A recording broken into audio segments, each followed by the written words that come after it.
Cela signifie qu'il devrait y avoir peu de surprises quant à l'issue de ce scrutin tant il est contrôlé par Pékin.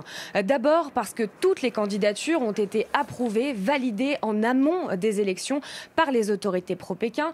Pour avoir le droit de se présenter, les candidats devaient prouver leur patriotisme, leur respect du Parti communiste chinois et prouver qu'ils ne posaient pas de menace pour la sécurité nationale. Résultat, vous l'avez mentionné, la quasi-totalité de l'opposition et notamment les figures majeures des manifestations de 2019 sont soit en prison, soit en exil. Aujourd'hui, sur 153 candidats aux élections, seulement 3 se disent pro-démocratie.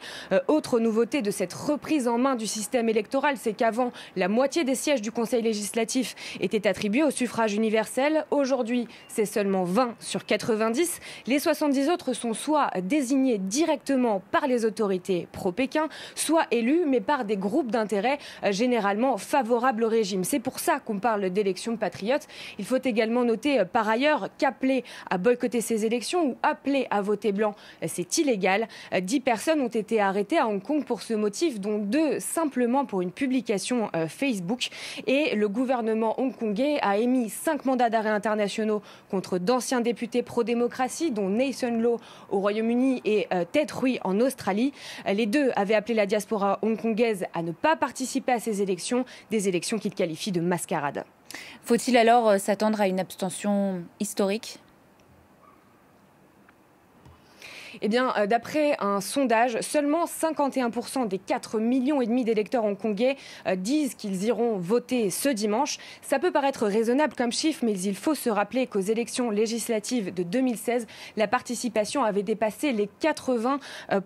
Alors, face à la menace de l'abstention, la réponse de l'exécutif est contradictoire. On l'a vu, d'un côté, appeler à boycotter les élections est illégal et les autorités disent aux Hongkongais que leur devoir est d'aller voter. De l'autre côté, Carrie Lam, la chef de l'exécutif, a elle déclaré que s'il y avait peu de participation à ces élections, ça signifierait qu'en fait les électeurs font confiance au gouvernement.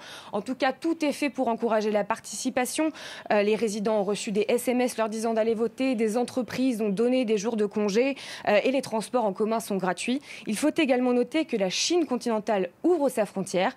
Les Hongkongais qui vivent en Chine ont le droit aujourd'hui de passer la frontière à pied, de voter dans des bureaux qui leur sont spécialement dédiés avant de revenir sur le continent, alors qu'en temps normal, avec la pandémie, les frontières chinoises sont évidemment fermées.